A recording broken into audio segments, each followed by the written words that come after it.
trying to do before. It's a men's and women's clothing store. People still want to shop, and you can definitely see that online. If we can do curbside pickups, we're really happy to do that. From online to curbside, stores across the province now have some more flexibility when it comes to serving customers. The Premier says the latest COVID-19 new case numbers are a reason to be optimistic. As you can see from this graph, the province's daily number of new cases is on a steady downward trend. It's been below 400 for 6 of the last 8 days. Today, there were 308 new cases. But health officials want to see that downward trend continue for a while longer. That's why tomorrow the province will extend its state of emergency until June 2nd. But there was a big step today towards loosening some lockdown restrictions. Retail stores with street entrances are now allowed to offer that curbside pickup. Angelina King joins us live from Queen Street with some sirens screaming behind her. Angelina, what's the first day of this new system looking like? Well, I was going to say it slowed down a little bit, but between the streetcar going by, the fire truck there, and there's still actually a few people outside. But when it comes to curbside pickup, a lot of these businesses offering it are doing so on kind of limited hours, a lot of them closing up by now. So it's a little bit more quiet than it was earlier today. Plus, these businesses are being told not to host any type of promotion or sales or anything like that to ensure crowds don't gather.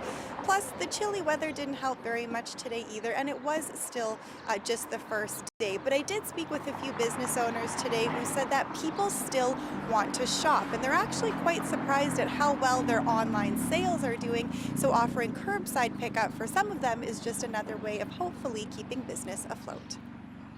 We've got their order already packed up and ready to go. We come outside, we pop it in the bin, we go back inside. Leah Isles says the entire process at her gift shop is contactless. The customer pays ahead of time, calls when they arrive, and there's one employee in the store at a time. So far, so good. You know, we've had a lot of orders come through after posting on social media. Since closing both of her locations in Toronto, Isles turned her attention online, offering shipping discounts and porch delivery. Doing what we could to adapt and get people to continue shopping with us and supporting small business. Something that's important to these 3 customers. I know it's really tough for them, so if we can do curbside pickups, we're really happy to do that and try and give them as much business as we can. But that doesn't work for everyone. The co-owner of this clothing store says while online sales are doing better than expected, pickup just isn't financially feasible, especially with 4 locations in Toronto. There's only 2 of us running Coal Miner's Daughter. We've had to lay off all of our staff, so we just don't have the manpower to sustain that business model. Pickup is now permitted after garden centers, hardware, and safety supply stores were allowed to fully open over the weekend. But if you open, will they show up? I think it's too early. I think that already people haven't particularly been taking it seriously. I think it's a good idea, but make sure we do it in a very cautious way. I think it's way too soon for the retail stores. We have to be smart about it, but we have to open up. This public health professor says the timing is right. Vivek Goel says from a health, economic, and social perspective, the benefits outweigh the consequences as long as people follow distancing rules and businesses implement proper safety measures. It's a very careful approach. And then finally, we also have to look at preparing the population, the public, for getting back out there. He says that means telling people who are healthy not to be afraid if they go outside, as long as people are following those simple yet effective rules of washing your hands, not touching your face, and keeping that safe distance from others. Now, Health Canada has also said wearing a reusable mask can help with some added protection. Dwight? Good advice. Thank you, Angelina. Premier Doug Ford appears to have broken COVID-19 physical distancing measures, and it's causing some confusion around what exactly the guidelines are right now. Our Queen's Park reporter Mike Crawley joins us with more on this. And Mike, we heard about the Premier's cottage visit. Now there's also a Mother's Day visit to his home? Yes, well, Premier Ford brought this up himself today in his daily news conference. And yes, the visit happened on Mother's Day. You might recall that leading up to Mother's Day, the message from officials was, don't go visit your mom if she doesn't live with you. Well, we heard from Premier Ford. He was being asked about when is Ontario going to expand the rules so that people can be allowed to have folks from two different households mixing together.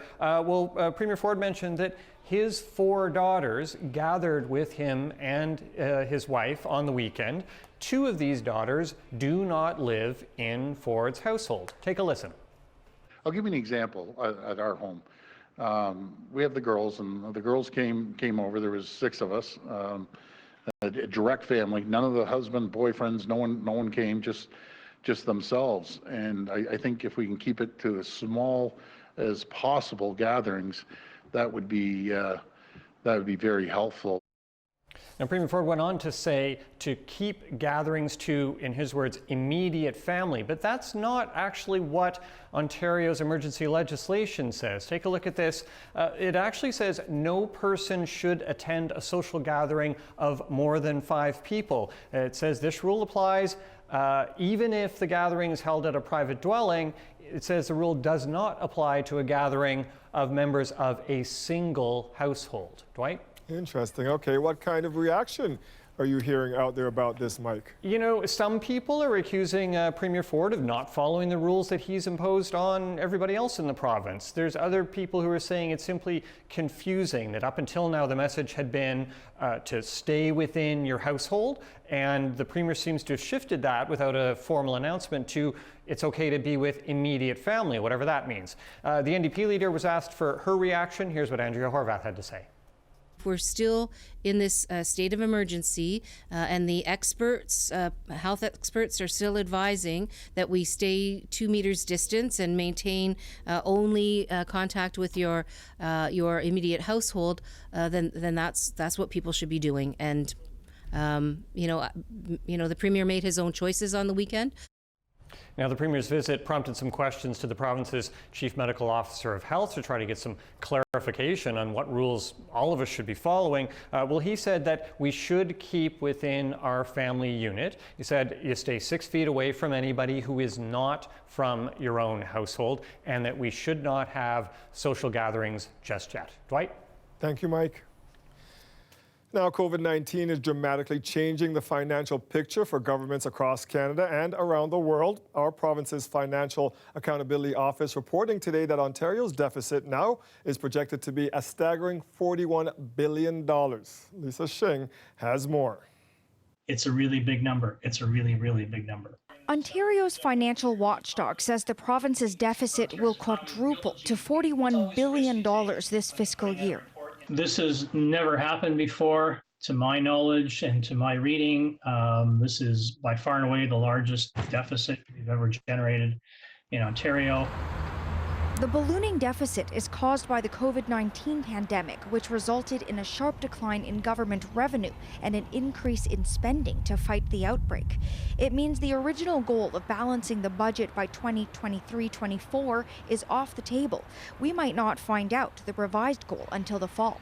By that point, the scene will be a lot clearer, not just in Ontario and in Canada, but internationally in terms of the economy. And in terms of how the province will get back to balance, Ontario's Premier isn't ruling out raising taxes. We're going to be prudent fiscal managers. But again, when I say that, I'm going to make sure that we take care of the people of Ontario, no matter what. The opposition says that can't mean cutting services. Instead, it's urging the government to put money into the economy. Infrastructure stimulus projects and healthy, well-funded public services will help Ontarians get through this. Because the deficit was caused by government measures that can be lifted quickly, the FAO estimates the recovery will be faster than a traditional economic downturn. But even so, the deficit will be more than twice what it is by 2022. And that's only if there isn't another second wave that triggers a shutdown. Lisa Shing, CBC News, Toronto. The United Nations has publicly criticized a private landlord for its treatment of tenants, including thousands here in Toronto and in Montreal. The UN is accusing Aquiles Residential of doing questionable renovations just so tenants can be charged higher rents. John Lancaster explains. This one, facade restoration update. Howard Druckman thumbs through dozens of notices he's received recently from Achilles, a Swedish-based corporation that owns the Toronto building he lives in. 38 so far, each warning of an impending disruption due to maintenance or renovations. Shutting down heat, shutting down water, coming into the suites, checking fire alarms, those kinds of things. So it's been very interruptive. Achilles owns about 3,500 rental units in Toronto, 3,900 in Montreal.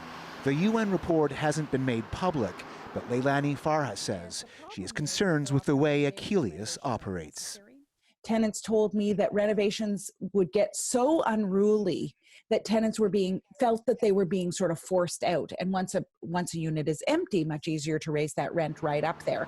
Achilles has 60 days to respond to the report. It insists it only renovates vacant units and is upgrading housing stock. Our business model is to provide better livings, and those buildings present opportunities that requires renovations and more investments to the buildings. Some tenants complain that comes with a high cost for them too. There was renovation going on outside, so the drilling was at my head. There was renovation going on the other side of our space because they were renovating a unit there. And then there was a renovation going on across the hall in the elevator.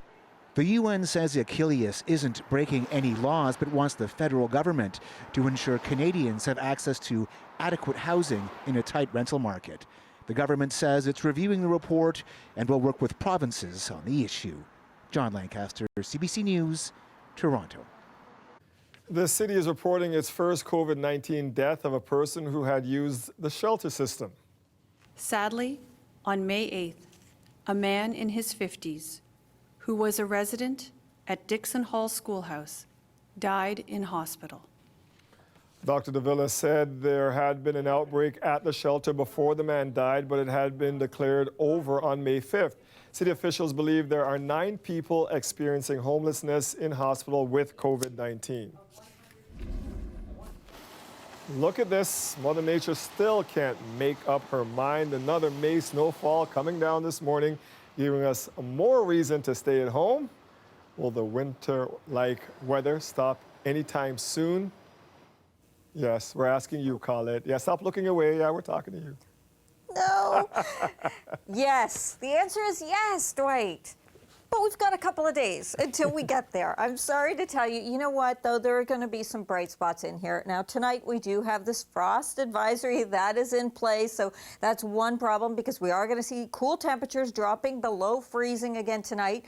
But midweek, we're going to have some sunshine. Yes, temperatures still running a bit below seasonal. Now, rain does come in as we get towards Thursday, Friday, but that is when we're going to find our temperatures not only bouncing back to seasonal, but even a little bit above. So I'm not talking about just some high teens. I'm talking closer to 20 degrees as we're going right in time as we're going into the holiday weekend, okay? These are our current readings, though. It is only 7 degrees at the moment. Markham 6. Kitchener, you're struggling there at just 4 degrees. And we're finding the winds west-northwest, a little breezy at times, so we've got that cool breeze. Obviously, earlier we did have a little bit of light snow and then a bit of a mix, and some of that's been slower to clear from Hamilton around towards St. Catharines, so all around the Golden Horseshoe through that region. Otherwise, it has been a clearing trend, and that continues overnight tonight. So those clear skies, we will find the temperature going down to -2. It is going to feel like -7, but tomorrow afternoon, at times in the afternoon, a little more cloud cover, but there'll be quite a bit of sunshine early in the day. 9 degrees for that high. I can't wait to get to the 5-day forecast, Dwight, and show you some of those warmer numbers coming up. We will check back with you. Thanks, Colette. You're welcome. The weather update is brought to you by Trane, the most reliable heating and cooling brand. We test, so it runs. Take advantage of special offers now. It's hard to stop a Trane. Toronto police have seized millions of dollars worth of pure cocaine stashed in homes across North York. Project Corridor started last fall and has led to 4 arrests. Alicia Son reports 2 people are still outstanding. The amount of cocaine and cash seized in this investigation. Police seized hundreds of thousands in cash, cars, watches, and bricks upon bricks upon bricks of cocaine. 61 kilograms of powder cocaine with a potential street value of $7.9 million. The cocaine would be stashed in residences, both condos and houses, primarily in North York, and would then be distributed to mid-level and ultimately street-level dealers. You're looking at almost $8 million worth of pure cocaine that police say would have likely been diluted and cut with fentanyl so they can stretch it to make even more money. Once it goes from mid-level dealers down to street-level dealers, it gets what we call stepped on yet again. And the reality is that by the time that drug hits the streets, the user really doesn't know what they're taking. Police have arrested 4 men on drug trafficking charges. They're still looking for 30-year-old Alan Jones Smith and someone well known to police, 47-year-old Andrew Wilson, aka Drew Dazzle. He was charged with fraud in 2010 for securing loans and credit cards under fake names. And again, 2 years later in a cross-border money laundering probe. Those charges didn't stick. Today, this photo was posted to his Instagram account with the caption, "Keep head high, 10 toes down, no weak links. This chess, not checkers." Project Corridor, the drug bust, was a success for the police in taking drugs off the street, but their work doesn't stop there. Generally, it's in an undercover capacity, so our investigators have to find a way to operate in that world in a way that lawfully gathers evidence. The 4 men they have arrested are not in custody. To limit exposure to COVID-19 in jails and courts, they were released with limitations on house arrest before their court appearances next month. Ali Chiasson, CBC News, Toronto. Peel police shot a woman outside her Mississauga home. It happened near Mavis and Matheson. She is expected to survive, but now the Special Investigations Unit is looking at what led up to the police shooting. Linda Ward has the details. It all happened on this front porch here on Ledbury Crescent. Just after 10:30 last night, police were called here for a domestic dispute. They say when they arrived, they found a man and a woman on the front porch. There was an interaction and 2 police officers deployed their conductive energy devices. Peel police describe what happened next. During that investigation and during a police encounter, a firearm was discharged by police and an adult female was struck by a round from that firearm. This time that woman has been transported to a trauma center in stable and non-life-threatening condition. Neighbors describe hearing a commotion and seeing first responders scrambling. Oh, I heard gunshots and then I came out and I saw a woman screaming. One word I understand only, that the lady is saying to police Mother's Day. People were around the porch and that's kind of all we could see, but we saw the ambulances come out. They had pulled out 2 stretchers and then one person came out first and then they took out someone for questioning and then they took him into the ambulance. The 34-year-old woman is now stable in hospital. The man was not seriously injured. We don't know if either of them were hit with the taser. Neighbors tell us the couple's lived here for a couple of years and they've never seen any trouble. Very bad, very sad and disturbing about it. And then overnight we couldn't sleep well. Like, we were really good friends with our neighbors and stuff, so it's sad to see, but overall, like, this is a really good neighborhood. Police and the SIU are now looking to this neighborhood for information, for witnesses or video that could help them in their investigations. Linda Ward, CBC News, Mississauga. Do you recognize this man? OPP in Wellington County released this sketch of a man wanted for pretending to be a police officer, pulling drivers over and checking their so-called essential worker status. He even had a ballistic vest with the word police in yellow and orange letters on the front of it. And while his car doesn't have any police markings on it, the black four-door sedan does have a blue strobe light on the dash and a small antenna on the trunk. Anyone who knows who this man is should get in touch with investigators. After being closed for nearly 2 weeks, High Park is once again open to the public. The park officially reopened this morning, and even though the weather didn't cooperate, people were still out taking in what's left of the cherry blossoms. High Park was closed on April 30th to avoid people crowding into the park to see the trees. We are advised to stick to trails, ravines, and other green spaces while maintaining physical distancing when using city parks. And many of the province's provincial parks also reopened today. A total of 520 parks are welcoming visitors again. The remaining 115 parks will open on Friday. Recreational activities will be limited to walking, hiking, biking, and bird watching. Beaches, camping areas, and playgrounds remain closed. After the break, we look into when parents could get answers about the future of their children's school year as students return to class in Quebec. Morning. Morning. Morning. Most Quebec elementary schools outside of Montreal welcomed some students back to a new COVID-19 normal today. How that went for them and teachers coming up next.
Peel police are looking for help finding the people who vandalized and set fire to an elementary school in Brampton, causing millions of dollars in damage. Firefighters were called to St. Leonard Elementary School Saturday night. Classrooms, electrical systems, and, quote, other important areas were damaged before multiple fires were set in the main office. Investigators say the damage will take 12 to 18 months to repair at a cost of about $8 million. Officials are asking anyone with information or surveillance video from the area to contact them. While school is still out due to the pandemic, it has some students wondering if they will get to celebrate their graduations. Today, the Minister of Education put out a statement urging school boards to not cancel these events, but reschedule them. Lecce says these important events are not just for students, but their families as well, and the province supports the celebrations happening even if they are delayed. In some cases, this might mean putting together the graduation ceremonies and proms during the summer or fall when it is safe to do so. So far, all publicly funded schools are closed until at least May 31st. Quebec is reopening some of its schools and daycares, but some students are nervous about returning to class. Simon Nakonechny has more on what the new normal looks like for a local elementary school. There were butterflies for kids and parents today, but not the usual ones that go with the first day back. This is back to school in the context of a deadly global pandemic. At least, like she'll be able to do outdoor activities, she'll be back into a routine and everything. So it is nice, but it's also, there's danger.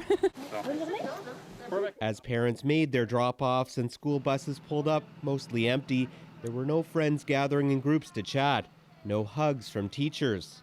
So we're coming back with half of our staff, and there's no doubt in my mind that everyone is anxious about returning. But we've kept our focus on the task at hand, which is creating a learning environment that is welcoming for our students and doesn't feel too overly structured. But that environment is very different from before. Masks on familiar faces, desks far apart like little islands. Physical distancing measures will be in place outside too. The school has painted these logos at 2 meters distance to demonstrate the concept. Also, recess won't be a free-for-all. There won't be a lot of people anymore, or we're not allowed to touch. Only 28 out of 188 students went back today. That means lots of space and a chance to do things differently. There'll be piano lessons, kids will learn the basics of bike maintenance, and a chance to paint on canvas. Anything to make students feel safe and happy as they navigate the new normal. Mommy, my mask? I'm Nakonechny, CBC News, Ormstown, Quebec. She was my only great-grandparent I had left, and it was hard because I never got to say goodbye to her. Her great-grandmother is one of 50 people to die at a Toronto long-term care home due to COVID-19. After the break, more on the heavy reminder just outside the home's front doors. When we were putting up these crosses, I stood back afterwards and I'm thinking to myself, that's a lot of people.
More than 22% of COVID-19 deaths in Peel Region have come from a single long-term care home.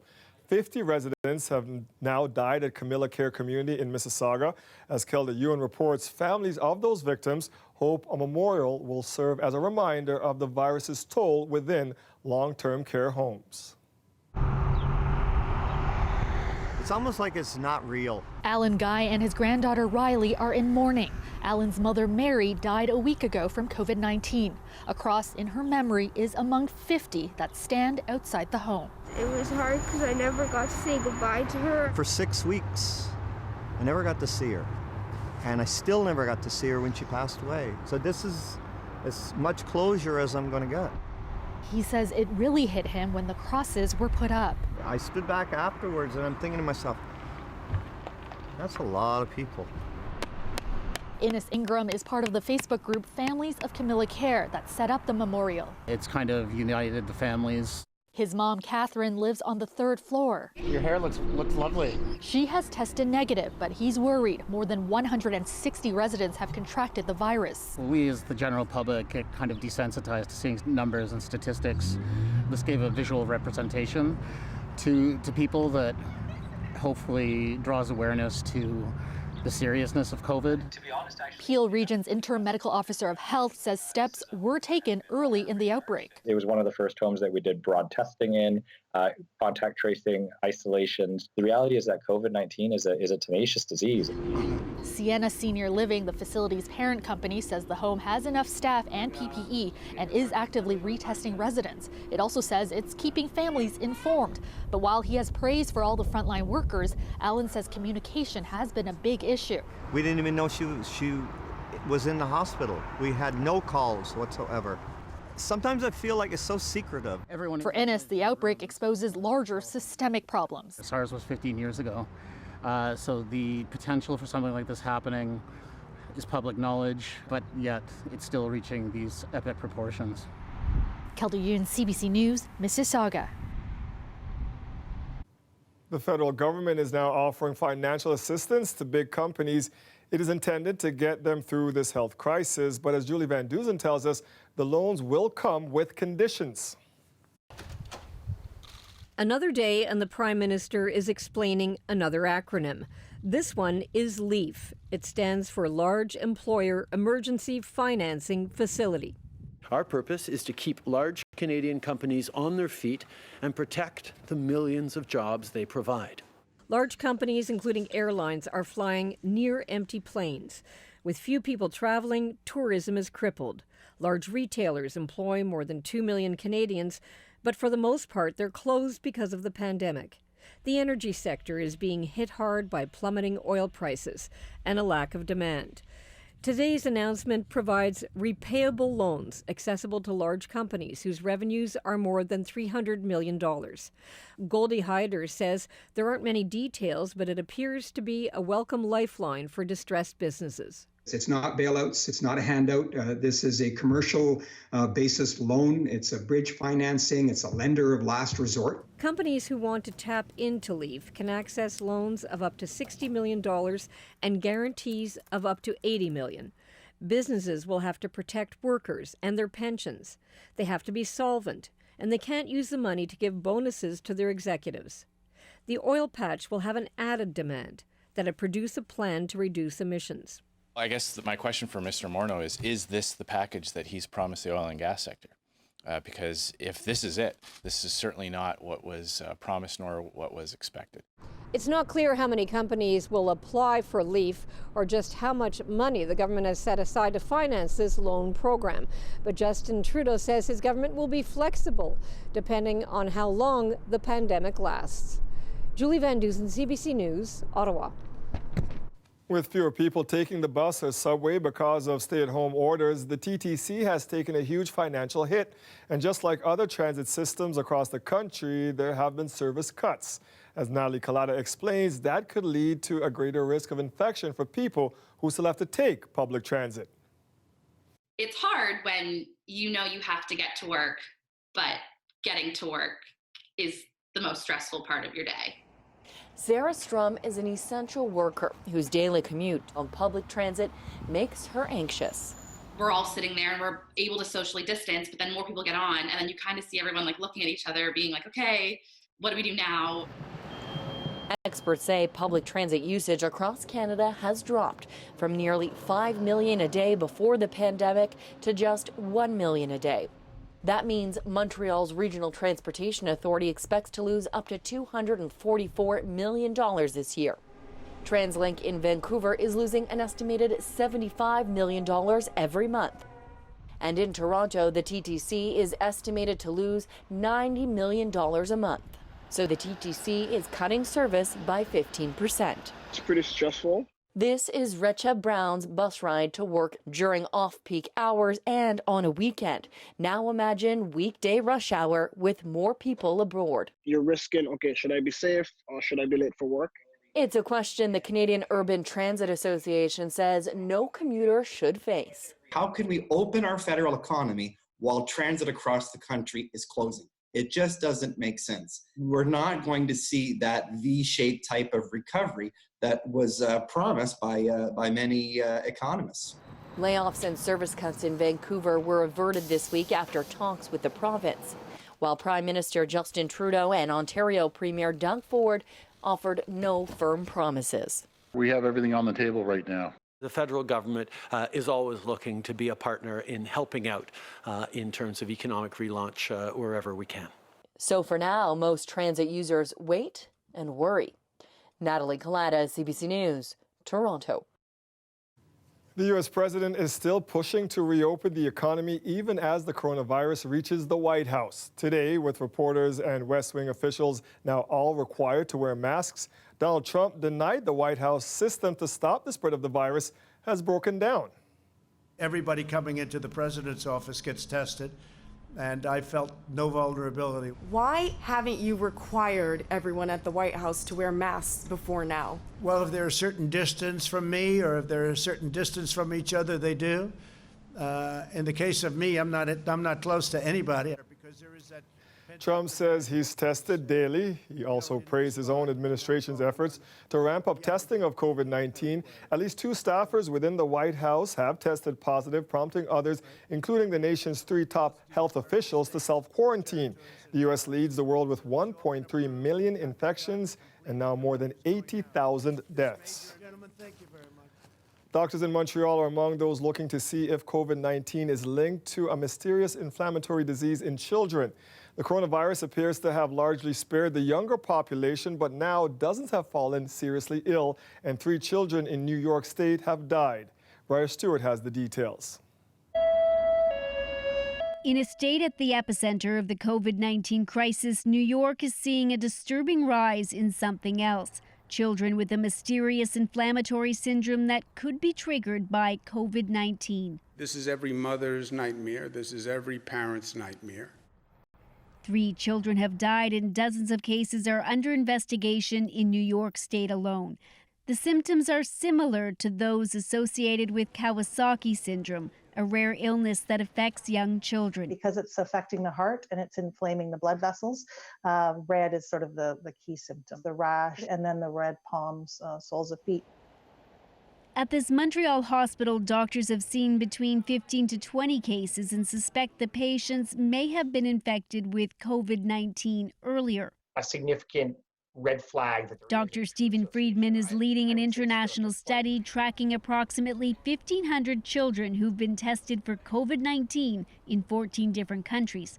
He says apart from the hospital in Quebec, there doesn't appear to be a significant number of cases in Canada, but there have been more reports in Europe. It seems that it is a delayed phenomenon in most countries about a month after the peak of prevalence of COVID-19 in a region. He says unlike Kawasaki syndrome, which usually affects toddlers and young children, those turning up in hospitals with these inflammatory symptoms are older, closer to their teens. Friedman says some of the data from the UK shows that in the majority of those cases, the children have tested positive for COVID-19. But he says all of this needs to be put in perspective. It's still a very small number of children. Thankfully, way fewer than we're seeing severely affected on the adult side. Still, he says it highlights the importance of more research to understand just how COVID-19 can affect children. Briar Stewart, CBC News, Vancouver. After 2 months of being completely shut down, there is a glimmer of hope tonight for the return of professional sports in our city. 2 teams were able to open their practice facilities to players today. So how far away are we from actually seeing these teams compete again? Greg Ross is looking into that story for us. Clear it out, and an OB. This was March 9th, the last time the Raptors played a game. The league shut down 3 days later because of COVID-19, and players have been expected to be in isolation ever since.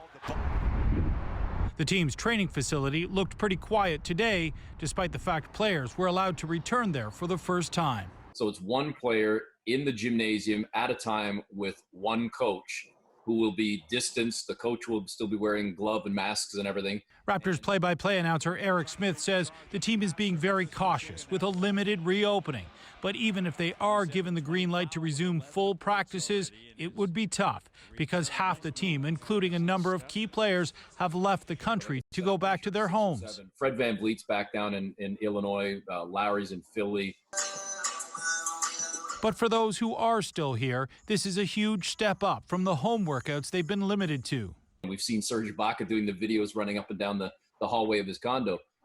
So they've been keeping in shape that way. But in terms of actually getting up shots and being on a court in some way, shape, or form, no, I don't think there's been a whole lot of that going on. Just steps away from the Raptors training facility, BMO Field remains empty. But the team that calls the stadium home is also getting a return to limited workouts. They're calling it a voluntary workout as opposed to a practice. So ultimately the decision is being left up to the players and if they feel safe to resume and if they're in the city. Brady Reed, who covers TFC for the website wakethered.com, says the team is taking a similar approach to the Raptors reopening, which at this point is far more than other teams in the MLS.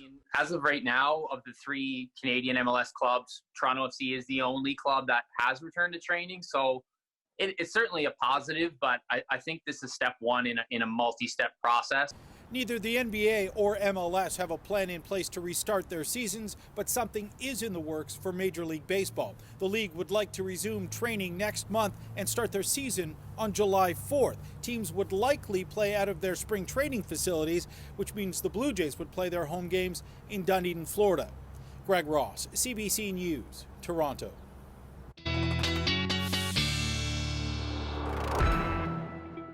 The boys of summer never coming back home with this weather, call it. Not with this weather, you're right, Dwight, but that's okay. You know, I've been saying kind of all along that it was going to be mid-May. It was really looking like that before we were going to see temperatures not only warm up, but be able to kind of count on them, staying there into those teens and where we should be for this time of year. So we're a couple days away from the 15th, and when we get there, things are going to change. So just hang in there, everybody, especially tonight. If you can cover up your tender vegetation, you want to do so. We do have a frost advisory, Toronto included, the GTA included, to the north, to the east, and to the south and west of us as well. Our average height this time of year is close to 18 degrees. I know. We weren't there. Let's see how we did. How about 7 degrees? 8 in Oshawa. Hey, you were only 10 degrees off here in terms of some of these numbers that we've been seeing. And, you know, this morning from about 3 to 6 a.m., we had a little bit of light snow, 6 to 9. It was a bit of a mix, and then an hour of some showers. Some of those showers hanging in around the Hamilton area towards St. Catharines still. It's been slower to clear there, and the northwesterly winds blowing as well, so making things a little on the cool side. There on the radar, you can see some of that precipitation hanging in, mostly green, so at this time showers because of the temperatures, and that pushes away, and we continue to get clearing through the overnight hours. So we'll see it leaving before it can turn into snow once again. With that clearing, it means we start off with sunshine on Tuesday, a few clouds into the afternoon hours. We should stay dry, just the slimmest chance for an isolated shower. I think that's all going to be to the east of us. Clear skies then Tuesday night, with the setup being full sun then into Wednesday with high pressure in place. So a really pretty day on Wednesday, even if we're not seasonal. And then this next system, you see the clouds there off the screen, that's going to come in for Thursday into Friday and bring possibly some significant rain. Temperatures, though, tonight, you have to know it's not only going to feel like this or look like this, it's going to feel like -7. And then highs tomorrow, we could see 10 degrees, but I'm just going with 9. We will see, again, some of those clouds in there, but quite a bit of sunshine. And Wednesday, lots of sunshine. Holding to Thursday with 12 degrees and the rain moving in. And then, ta-da, after that, That's when the warmth comes back. So Friday 21 and Saturday 17, and then we'll see teens towards 20 as we go through the holiday weekend. Dwight, we are. Looking good. Thank you, Colette. You're welcome. After the break, remembering a classic television dad. You want a piece of me? I could drop you like a bag of dirt. You want a piece of me? You got it! From his fictional roles as Frank Costanza and Arthur Spooner to his real-life fatherhood of Ben Stiller, we look back on the career of Jerry Stiller next.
Looking back today on the life of legendary comedian Jerry Stiller, he died at the age of 92. Yelena Adzik joins us now from her living room, where many of us became familiar with Stiller's characters. He was around long before he was Frank Costanza, Yelena, but let's start with his role in that show. Yeah, I mean, that's right, Dwight. Everyone was watching this from their living rooms in the 90s. It was one of the most popular shows ever. And so he played that curmudgeonly father. His name was Frank Costanza. That was his character's name, as you mentioned. And then the son, George Costanza, played by Jason Alexander. So The deal here is that he just came up with these bombastic one-liners time and time again.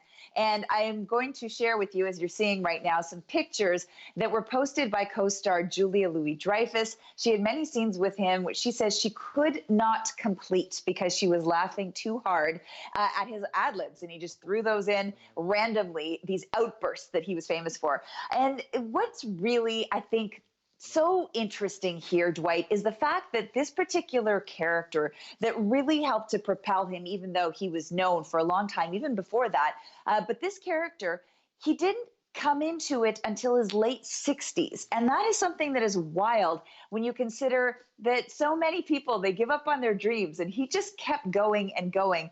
And yeah, ended up getting this signature role late into his 60s. I'm going to share with you the tweet that was sent out from his son, Ben Stiller, a famous actor in his own right.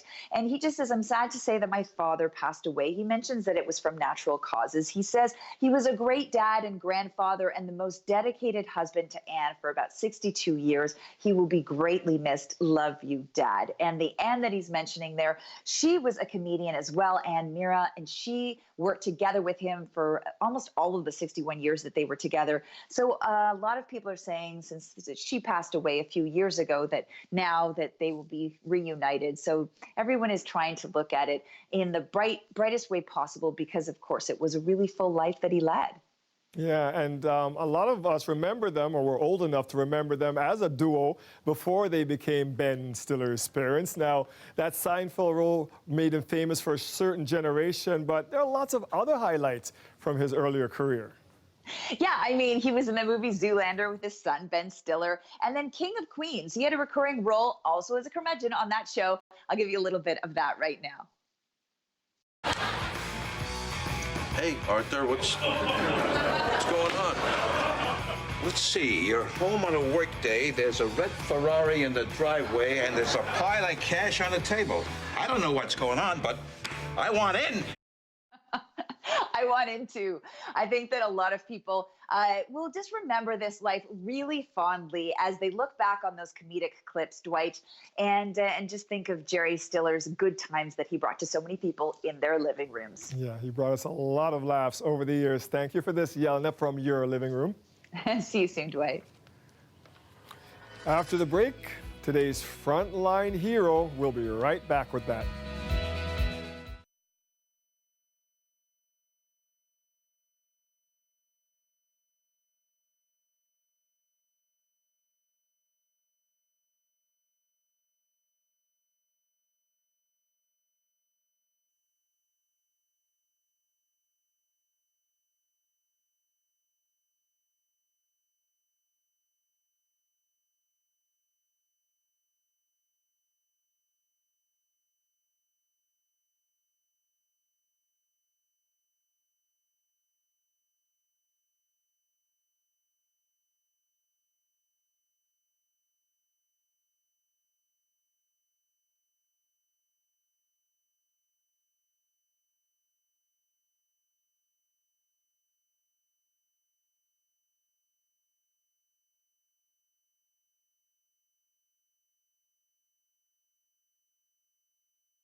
Nurses are the heart and soul of our healthcare system.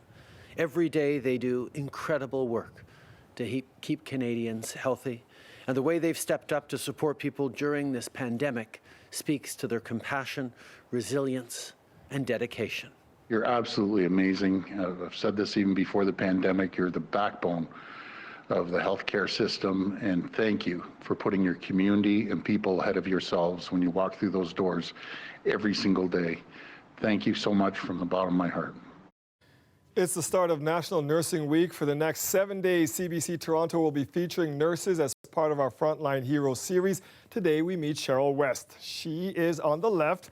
West is a registered practical nurse at Holland Bloorview Kids Rehabilitation Hospital. Her colleague, Felicia Lau, on the right, says West is making sure her colleagues don't have sore ears after wearing their masks for extended periods of time. In an email, Lau tells us West has been spending her own time and resources to measure our heads and sew bottoms onto headbands, which makes each one completely personalized. I have been wearing mine, and wow, what a difference it makes. I can confidently say that she has helped us all focus less on our painful ears and more on our clients and their families at Holland Bloorview during these unprecedented times. So, thank you very much, Cheryl. Remember, if you have a story or a nurse in your life, another frontline hero, send it to us. Tell us about it. Tag us on Twitter or Instagram at CBC Toronto. Send us a message on Facebook. Email us at torontotips@cbc.ca. We love our nurses. Yes, we do. And we're going to celebrate them all week, Colette. Yeah, absolutely. Absolutely. And you know, we will be able to celebrate a change in our weather. We will. It is going to warm up as we get towards the end of the week. So we've got a few days to go yet. Frost advisory, though, in place tonight because temperatures will be cool. This evening, 4 degrees as we're getting that clearing trend. So clearing overnight, -2. It will feel, though, like -7. Yes, we're still talking about wind chills here well into May. And then tomorrow afternoon, there may be a few more clouds. We'll have more sun early in the day and then some clouds kind of mixing in there. High of about 9 degrees. The winds will be a little bit breezy, but it's not going to be a bad day. And Wednesday gets a little bit warmer still, Dwight. Thank you, Colette. You're welcome. Some good weather on the horizon. That's our show for tonight. Thank you for joining us. Chris Glover has your next local news tonight after the National at 11. We'll see you back here tomorrow at 6. Stay safe and have a great night.